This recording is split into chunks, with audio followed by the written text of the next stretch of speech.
أعوذ بالله من الشيطان الرجيم. بسم الله الرحمن الرحيم.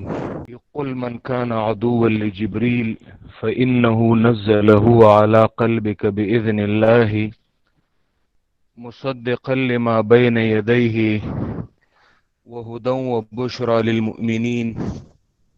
من كان عدوا لله وملائكته ورسله وجبريل وميكال فإن الله عدو للكافرين.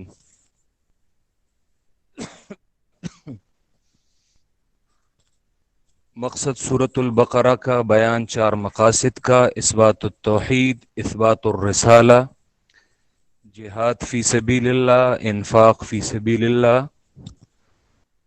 سورت چار حصوں میں تقسیم ہے۔ پہلا حصہ 96 آیات الحمدللہ وہ ہم نے پڑھ لیا ہے، جس میں بنیادی مضمون تھا توحید کا، اور یہ پڑھنے کے بعد یہ آپ کو اندازہ ہو چکا ہوگا کہ یہ تمام آیات یہ توحید کے مرکزی نقطے کے ساتھ یہ کس طرح اس سے ارد گرد یہ گھومتے ہیں۔ دوسرا حصہ یہ جہاں سے میں نے تلاوت کی قل من کان عدوا لجبریل، یہاں سے 176 تک ہے، جس میں دوسرا مقصد سورت کا جو توحید کے بعد ایک ناگزیر اور ایک اہم مضمون ہے اور توحید کے ساتھ بندھا ہوا مضمون ہے، اور وہ ہے رسالت۔ رسالت کو ان آیات میں ذکر کیا گیا ہے، ثابت کیا گیا ہے۔ تیسرا حصہ 177 سے 253 تک، اور چوتھا 254 سے آخر تک۔ یہ پہلا حصہ ہم نے 3 ابواب میں پڑھ لیا ہے۔ باب اول 20 آیات، جس میں ان 3 گروہوں کی تفصیل اور وضاحت تھی جو سورۃ الفاتحہ میں اجمالاً اور مختصراً گزر چکے تھے۔ باب دوم میں عام خطاب، دعوی توحید، اس پر عقلی دلائل، ثمرہ دلائل، مطالبہ دلیل، زجر، بشارت، دفع الاعتراض، نعم اربعہ، اور تتمہ بالبشارت اور بالتخویف۔ باب سوم میں خاص خطاب بنی اسرائیل کو، یہ پہلا رکوع بطور تمہید تھا، جس میں 3 بری خباثتیں اور 3 برے اصول یہودیت کے: تحریف، کتمان حق، ترک عمل، اور اس کے مقابلے میں 3 اچھی صفات ایمان والوں کی: صبر، صلاۃ، ایمان بالآخرہ۔ دوسرے یا بنی اسرائیل سے خطابات 6، خطاب اول میں 8 انعامات، 2 عذاب، تتمہ بالترغیب۔ دوسرا خطاب آیت نمبر 63 سے 82 تک، جس میں 3 خباثتیں ماضی کے یہودیوں کی اور 4 فرق یہ موجودہ یہودیوں کے، اور تتمہ بالتخویف اور بالبشارت۔ خطاب ثالث میں یہ آیت نمبر 83 سے 86 تک تھا، انکارہم من الاوامر و اتیانہم بالنواہی، تتمہ بالزجر۔ چوتھا خطاب 2 آیات پر مشتمل تھا، انکارہم من الانبیاء السابقین۔ پانچواں خطاب بھی 2 آیات پر مشتمل تھا کہ انکارہم من ھذا النبی اور تتمہ بالزجر۔ چوتھے اور پانچویں خطاب کا اکٹھا ذکر کیا گیا یہ آیت نمبر 90 میں، اور آیت نمبر 91 سے 96 تک یہ 6 آیات یہ ما سبقہ 5 خطابات کا خلاصہ تھا۔ اب یہاں پہ آیت نمبر 97 سے 176 تک یہ مضمون اور مقصد اثبات رسالت میں بیان کیا جاتا ہے ان آیات میں۔ ویسے اگر آپ دیکھیں یہ تو رسالت کا مضمون یہ آیت نمبر 101 سے صحیح انداز میں شروع ہوتا ہے، وَلَقَدْ جَاءَهُمْ رَسُولٌ مِّنْ عِنْدِ اللَّهِ مُصَدِّقٌ لِمَا مَعَهُمْ، یہ 101 سے شروع ہوتا ہے، لیکن قرآن مجید اس کی عجیب بلاغت ہے یہ قرآن مجید اور دیگر کتابوں میں فرق یہ ہے کہ دیگر کتابوں میں جب دو مضامین کو وہ علیحدہ کرتے ہیں کہ تو ایک مضمون کے لیے وہ لفظ عنوان باندھتے ہیں، مثلا کتاب الصلاۃ فقہ کی کتابوں میں، حدیث کی کتابوں میں کتاب الصلاۃ، تو پھر جب صلاۃ کے احکام ذکر کر دیے جاتے ہیں تو اب زکوٰۃ اس سے علیحدہ ذکر کرنے کے لیے علیحدہ سے عنوان باندھا جاتا ہے کتاب الزکوٰۃ۔ نحو کی کتابوں میں جی ایک باب میں جی الباب الاول فی المرفوعات، مرفوعات کو علیحدہ ذکر کیا جاتا ہے، تو جب مرفوعات کو ذکر کر دیا جاتا ہے تو پھر اس کے بعد الباب الثانی فی المنصوبات، یہ باب منصوبات میں ہے، تو علیحدہ علیحدہ عنوانات دیے جاتے ہیں۔ قرآن مجید دو مضامین کو علیحدہ ذکر کرتا ہے، لیکن قرآن مجید فصل کی بجائے جس طرح صورتوں میں فصل کیا گیا ہے، جدائی لائی گئی ہے، جب صورت کے درمیان مختلف مضامین کے درمیان قرآن فصل لاتا ہے جدائی، تو قرآن دیگر کتابوں کی طرح کام نہیں کرتا، بلکہ قرآن مجید درمیان میں ایسی آیات لاتا ہے، قرآن وصل کرتا ہے، یعنی قرآن دو مضامین کو آپس میں جوڑتا ہے۔ تو یہاں پہ یہ 4 آیات یہ قرآن مجید میں اب یہاں پہ جبریل سے متعلق ذکر کی گئی ہیں، کیونکہ توحید اور رسالت کے درمیان جو واسطہ ہے وہ جبریل ہے۔ یہ اللہ کا پیغام رسول تک کیسے آیا؟ جبریل کے واسطے سے۔ تو ان آیات کا تعلق توحید کے ساتھ بھی ہے اور رسالت کے ساتھ بھی ہے۔ تو یہ قرآن مجید کا عجیب انداز ہے، جب وہ دو مضامین کہ انہیں آپس میں علیحدہ بھی کرتا ہے، جوڑتا بھی ہے، درمیان میں ایسی آیات وہ لے آتا ہے کہ اس کا ماقبل کے ساتھ بھی تعلق ہوتا ہے اور مابعد کے ساتھ بھی اس کا تعلق ہوتا ہے۔ جبریل رسول اللہ صلی اللہ علیہ وسلم کی جانب توحید کا پیغام لے کے آئے تھے، اللہ کا پیغام لے کے آئے تھے، تو اسی لیے توحید اور رسالت کے درمیان جبریل کی مناسبت سے آیات یہ ذکر کی گئی ہیں۔ کہ اس حصے میں رسالت پر 9 اعتراضات ذکر کیے گئے ہیں اور 9 شبہات، اعتراضات شبہات ایک ہی معنی ہے، 9 اعتراضات رسالت پر، یعنی 9 شبہات رسول اللہ صلی اللہ علیہ وسلم کی رسالت پر پیش کیے گئے ہیں مخالفین کی جانب سے۔ کہ آج ہم دوسرے حصے کا خلاصہ پڑھیں گے، اسے غور سے سنیں، انشاءاللہ تعالی کل ہم یہ قل من کان عدوا لجبریل اس کا ترجمہ اور تفسیر شروع کریں گے، کیونکہ خلاصہ یہ اہم چیز ہے، یہی بنیادی چیز ہے، اور ہمارا درس یہ دیگر دروس سے ممتاز ہی اس خلاصے کی وجہ سے ہے، یہ کہ ہم خلاصہ پہ زیادہ فوکس کرتے ہیں، جبکہ دیگر دروس میں خلاصہ کو کوئی اہمیت جو ہے وہ نہیں دی جاتی، اسی لیے لوگ قرآن سمجھتے بھی نہیں ہیں۔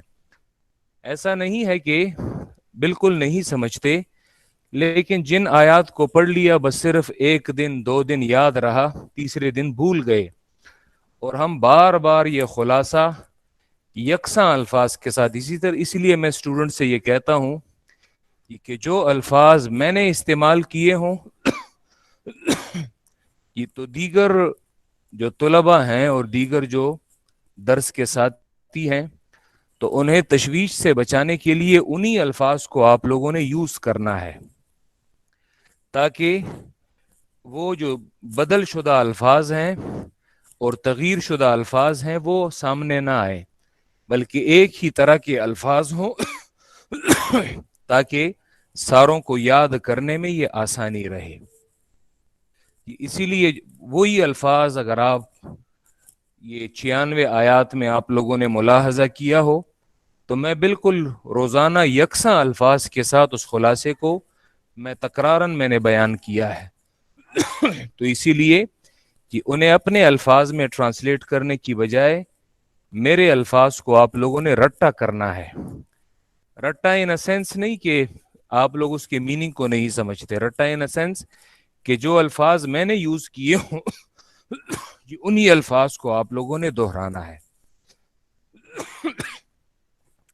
تو سب سے پہلے وہ 9 اعتراضات وہ کون سے تھے؟ یہ قرآن مجید اللہ کے پیغمبر کی رسالت. یہ قرآن مجید جب بھی کسی مضمون کو ثابت کرتا ہے تو قرآن مجید کے مختلف انداز ہیں. انداز کے لیے جو مناسب ورڈ استعمال ہوتا ہے وہ ہے اسلوب.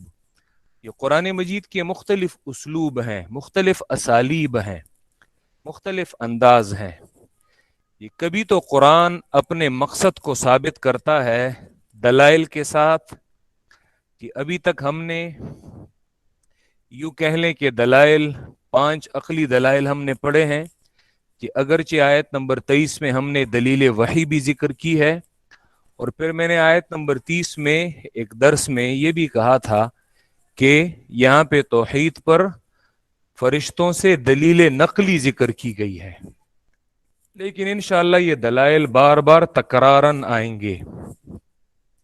تو قرآن مجید مسئلے کو ثابت کرنے کے لیے، مقصد کو ثابت کرنے کے لیے یہ کبھی دلائل عقلیہ ذکر کرتا ہے، کبھی نقلیہ اور کبھی وحیہ، اور کبھی قرآن دلائل کو حلف کی شکل میں ذکر کرتا ہے، قسم اٹھانے کی شکل میں.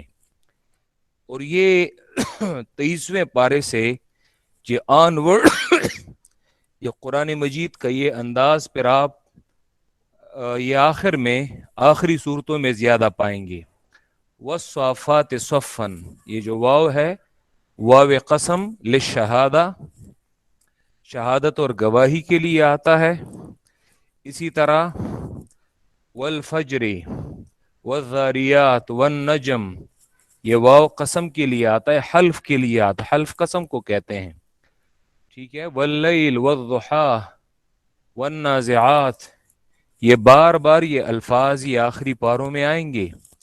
تو کبھی قرآن مجید دلائل کو حلف کی شکل میں اور قسم اٹھانے کی شکل میں ذکر کرتا ہے، ٹھیک ہے، تاکہ ایک بات کو ثابت کیا جا سکے.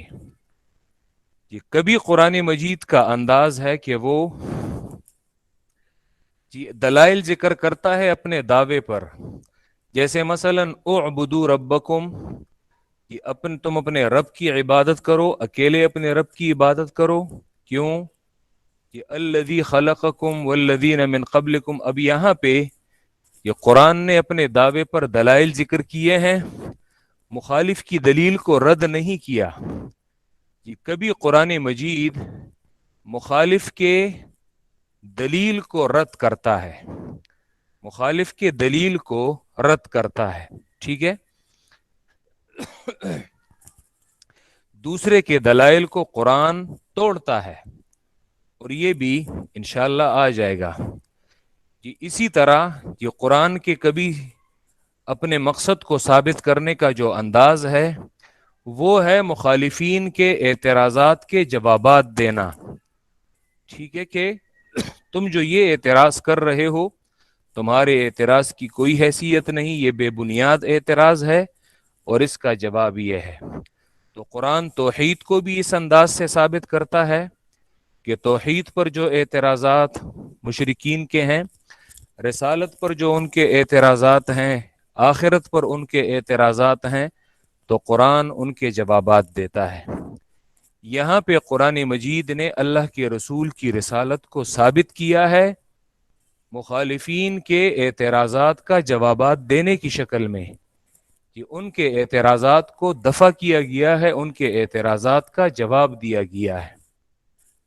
یہ پہلا ہے، اور یہ 9 اعتراضات ہیں یہاں آیت نمبر 97 سے. یہ پہلا اعتراض جبریل کے آنے پر تھا. ٹھیک ہے. پہلا اعتراض اتیان جبریل پر. میں بعض عربی ورڈز بھی یوز کروں گا، لیکن بہرحال میں اسے آسان الفاظ میں ٹرانسلیٹ بھی کروں گا تاکہ آپ لوگوں کو اعتراض اور جواب کی سمجھ بھی آئے. یہ پہلا اعتراض جبریل کے آنے پر، جبریل کے اتیان پر، یہ کہ ہم آپ کو اس لیے نہیں مانتے اے پیغمبر کہ آپ کے پاس وہی لانے والا فرشتہ جبریل ہے۔ جبریل ہمیشہ شر پر آیا ہے، جبریل کبھی بھی خیر پر نہیں آیا، اور اگر جبریل کے علاوہ کوئی اور فرشتہ ہوتا، میکائیل ہوتا یا کوئی اور ہوتا، تو ہم آپ کو تسلیم کر لیتے۔ تو قرآن مجید نے اس کے 5 جوابات دیے ہیں کہ انہوں نے رسول اللہ کی سند پر اعتراض کیا، کیونکہ اللہ اور پیغمبر کے درمیان جو واسطہ ہے وہ جبریل ہے، تو رسول اللہ کی سند پر انہوں نے اعتراض کیا کہ آپ کی یہ سند ٹھیک نہیں ہے۔ تو قرآن مجید نے اللہ کے پیغمبر کی سند، یہ اس سے 5 جوابات دیے ہیں کہ قل من کان عدوا لجبریل، جو کوئی جبریل کا دشمن ہے تو اس کے ساتھ دشمنی کی کوئی وجہ نہیں ہے، فلا وجہ لعداوتی، بلکہ اصل دشمنی ان لوگوں کی قرآن کے ساتھ ہے۔ 5 جوابات دیے ہیں۔ فَإِنَّهُ نَزَّلَهُ عَلَى قَلْبِكَ، ایک جواب۔ دوسرا جواب مصدقا لما بین یدیہ، تیسرا جواب ہدن، چوتھا جواب بشرا للمؤمنین، 5واں جواب من کان عدوا للہ وملائکتہ ورسلہ وجبریل ومیکال فإن اللہ عدو للکافرین۔ بعینہ ہی آج بھی جو پیغمبر کا وارث ہے اور جو قرآن والا ہے، یہی اعتراض اس پر بھی کیا جائے گا۔ اور یہ آپ لوگ زندگی میں جب آپ کا قرآن کے ساتھ واسطہ آ گیا ہے تو زندگی میں آپ لوگ یہ اعتراضات یہ اب لوگوں کے منہ سے سنیں گے۔ وہ کہیں گے یہی اعتراض آپ کی سند پر بھی کیا جائے گا، آپ اچھے انسان ہیں، آپ تو بڑے شریف النفس ہیں، لیکن یہ آپ کا استاد جو ہے پتہ نہیں اس کا کیا مقصد ہے، پتہ نہیں یہ اس نے قرآن جو ہے یہ کیوں شروع کیا ہے۔ شاید آپ میں سے کسی نے یہ سنا بھی ہو، لیکن اگر نہیں سنا تو سن لیں گے، کیونکہ یہ ہم نے سنے ہیں۔ تو کہیں گے پتہ نہیں یہ آپ کے استاد کا کیا مقصد ہے، تو آپ کے سند پر اعتراض کیا جائے گا، کیونکہ رسول اللہ کی سند پر دشمنوں نے یہ اعتراض کیا تھا۔ اور جب آپ کے استاد اور آپ کی سند پر اور آپ کے واسطے پر وہ اعتراض کر لیں کہ جس کی وساطت سے، یعنی آپ نے قرآن سیکھا ہے، آپ نے قرآن پڑھا ہے، تو یاد رکھیں آپ یہ نہیں کہیں گے کہ اب رسول اللہ نے ان کی حمایت اس انداز میں نہیں کی اور ان الفاظ میں نہیں کی، ہاں ٹھیک ہے بالکل جبریل جو ہے وہ ہمیشہ شر پہ آیا ہے، بلکہ جوابات دیے ہیں۔ تو اس طرح ہے کہ تم نے بھی اپنی سند اور اپنے واسطے پر تم نے بھی دفاع کرنا ہے، کیونکہ اگر تم نے دفاع نہیں کیا اپنی سند کا تو یاد رکھو یہ پھر تو تمہارا کوئی تعلق ہی نہیں رہا، پھر تو یہ مطلب ہے کہ تم میں سرے سے وہ جذبہ اور وہ غیرت دینی ہی نہیں ہے کہ جس واسطے سے تمہیں دین پہنچا ہے۔ اسی وجہ سے دشمنان دین ہمیشہ یہ مسلمانوں کی سند پر اعتراض کرتے ہیں۔ صحابہ ہمارے درمیان اور اللہ کے رسول کے درمیان یہ سند ہیں، اور آج صحابہ پر جو بوچھاڑ ہے، لان تان کی جو بوچھاڑ ہے، انشاءاللہ تعالی یہ آپ لوگ قرآن میں دیکھ لیں گے کہ صحابہ کا دفاع قرآن نے کیسے کیا ہے۔ اور اس دور میں صحابہ، سلف اور جو ہمارے اسلاف تھے ان پر جو لان تان کی جاتی ہے اور سوشل میڈیا پہ مختلف لوگوں کی جانب سے، تو یاد رکھیں جی آپ نے اپنی سند کا دفاع کرنا ہے، کیونکہ اگر صحابہ کرام سے آپ دفاع نہ کریں تو آپ اپنے دین کو کیسے ثابت کریں گے، کیونکہ یہ قرآن و سنت تو ہمیں انہی کے واسطے سے پہنچے ہیں۔ تو یہ پہلا اعتراض تھا۔ دوسرا اعتراض اور تیسرا اعتراض دونوں آیت نمبر 102 میں۔ دوسرا اعتراض یہ تھا اللہ کے پیغمبر پر کہ ہم آپ کو اس لیے نہیں مانتے کہ آپ سلیمان علیہ السلام کو پیغمبر کہتے ہیں، حالانکہ وہ تو جادوگر تھے۔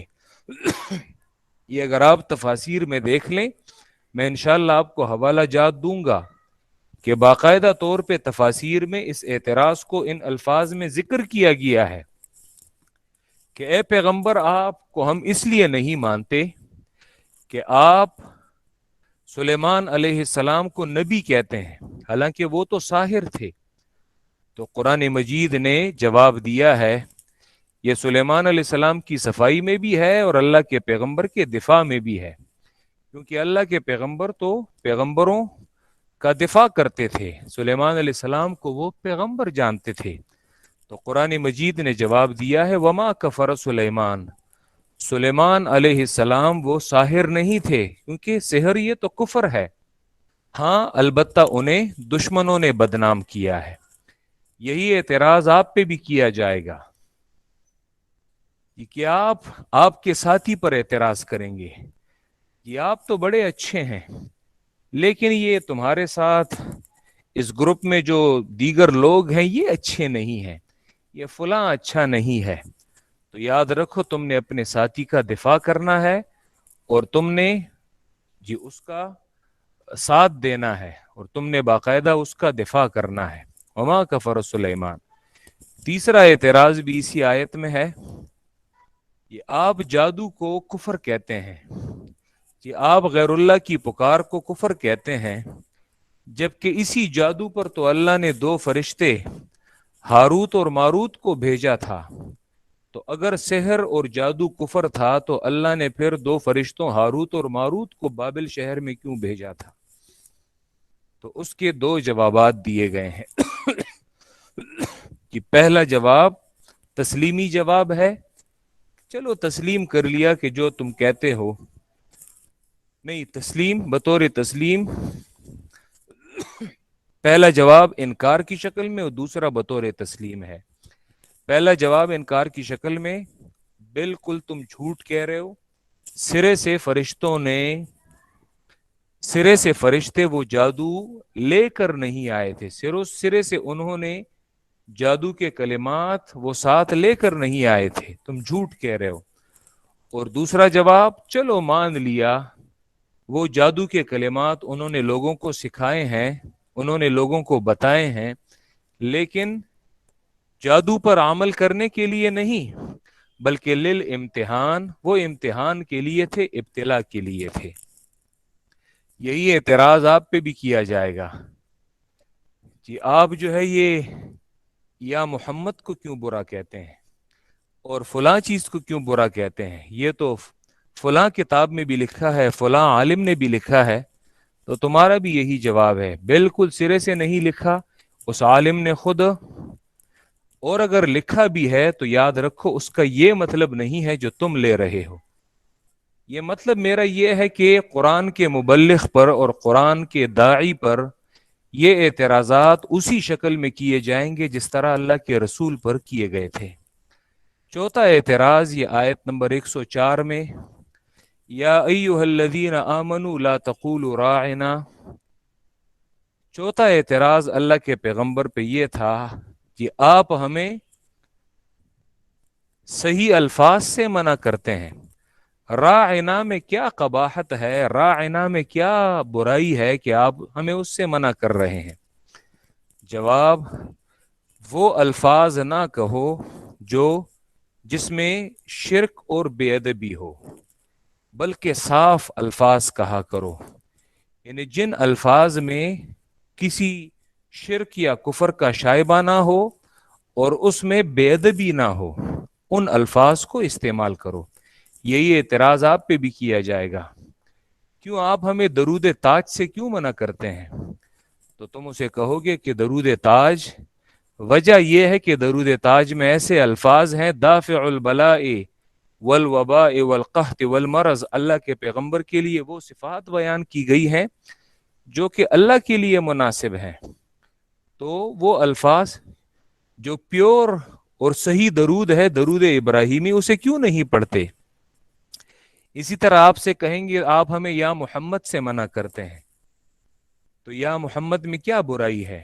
تو اس کا جواب یہی ہے کہ دیکھو، یا محمد اگر تم تعظیم کے لیے کہہ رہے ہو تو یاد رکھو ٹھیک ہے، اس میں تعظیم بھی ہے، لیکن اس میں شرک کا شائبہ بھی ہے، اور وہ یہ کہ بہت سارے لوگ اللہ کے پیغمبر کو یا محمد اس عقیدے سے پکارتے ہیں کہ وہ انہیں باقاعدہ اللہ کی طرح حاضر ناظر سمجھتے ہیں، اور انہیں اپنی حاجتیں جو ہے وہ سناتے ہیں کہ اے محمد تو ہماری حاجتیں سن۔ تو جن الفاظ میں شرک کا شائبہ ہو ان الفاظ سے اجتناب کیا جائے۔ تو قرآن نے اس آیت میں یہ قاعدہ کلیہ ذکر کیا ہے۔ تو یہ اعتراض تھا کہ آپ ہمیں درست الفاظ سے منع کرتے ہیں، جواب وہ الفاظ نہ کہیں جن میں شرک کا شائبہ ہو، جس میں بے ادبی کا شائبہ ہو، بلکہ صاف اور درست الفاظ کہا کریں۔ پانچواں اعتراض آیت نمبر 106 میں،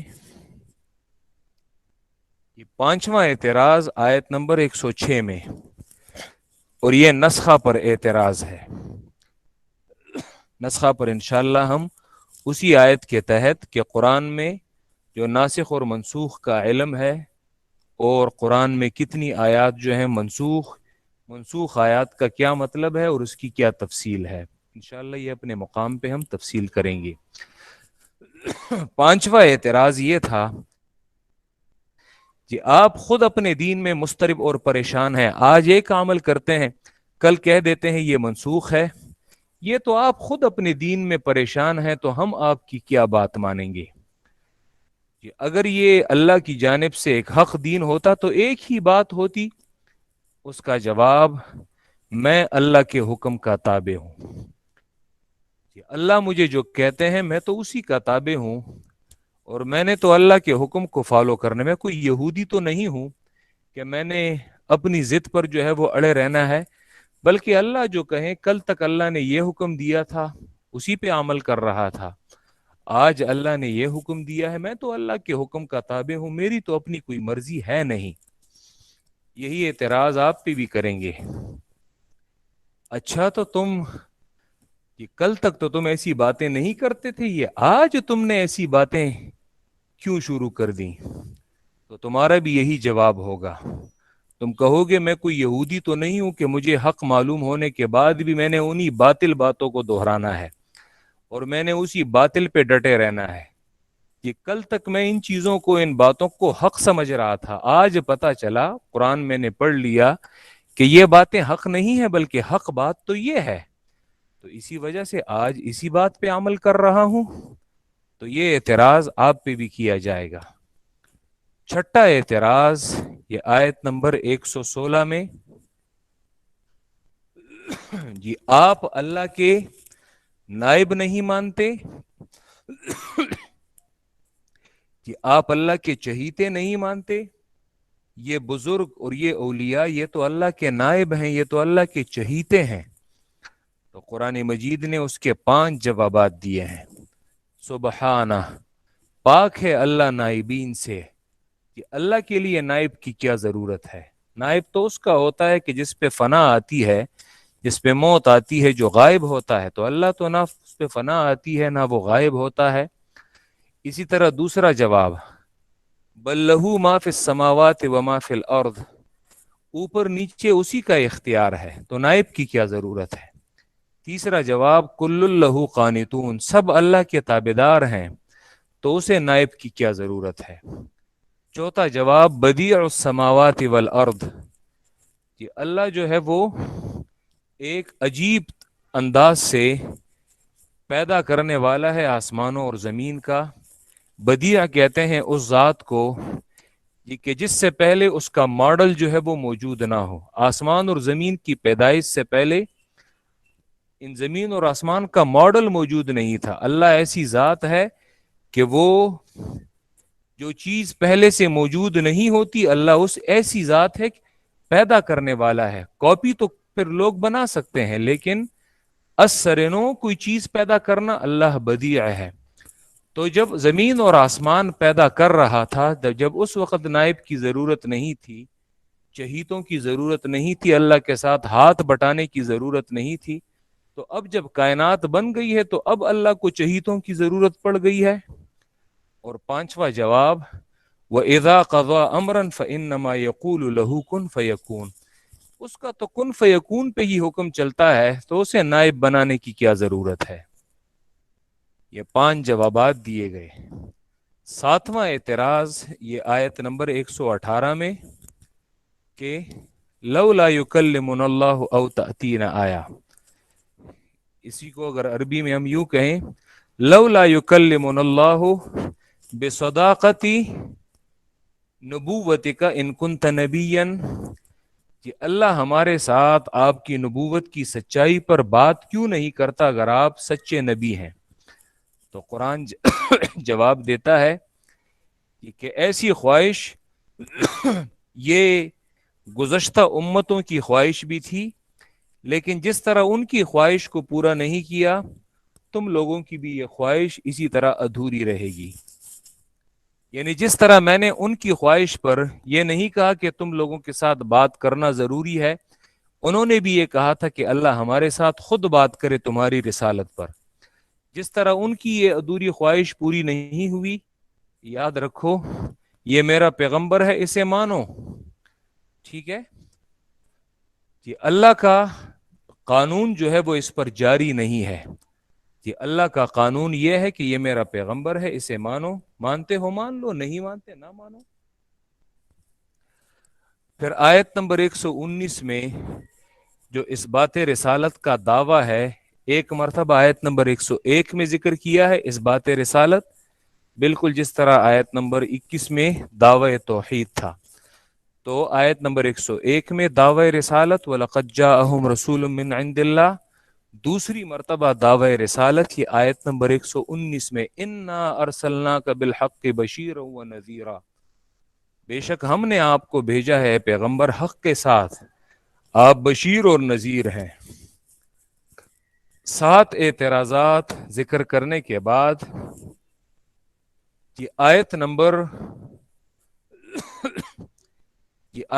122 سے یا بنی اسرائیل کے ذریعے یہ تیسری مرتبہ بنی اسرائیل کو مخاطب کیا گیا ہے کہ آیت نمبر 123 سے 141 تک یہ جو آیات ہیں تقریباً 17-18 آیات ہیں، کہ ان آیات میں سیدنا ابراہیم علیہ السلام جی ان کا واقعہ ذکر کیا جاتا ہے 3 باتوں کے لیے، 3 اہم باتوں کے لیے سیدنا ابراہیم علیہ السلام کا واقعہ ذکر کیا جاتا ہے، اور یہ تنویر ہے سورت کے دونوں حصوں پر۔ تنویر کہتے ہیں روشنی ڈالنا، تنویر کہتے ہیں سورت کے جو ماقبل مضمون تھا توحید اور رسالت، جی تو ایسی آیات درمیان میں لائی گئیں جس کا تعلق ان دونوں مضامین کے ساتھ ہے،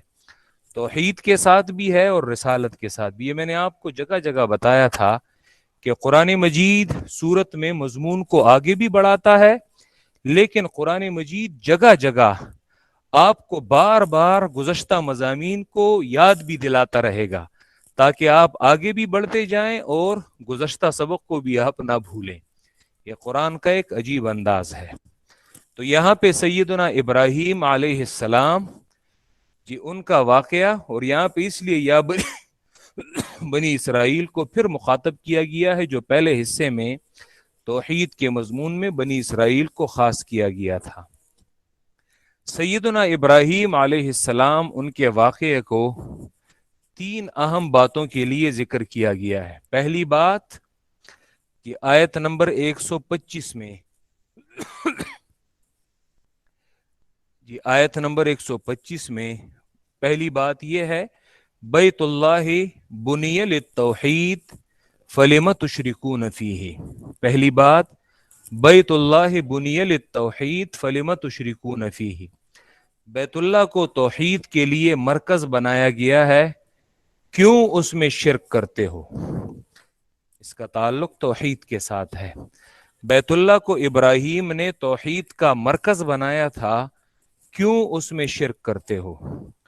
دوسری بات آیت نمبر 129 میں کہ ان ھذا النبی یا ان ابراہیم بشر بهذا النبی ودعا له، بے شک ابراہیم علیہ السلام نے اس آخری پیغمبر کی بشارت دی تھی، خوشخبری دی تھی آنے کی، اور ان کے آنے کے لیے دعا کی تھی۔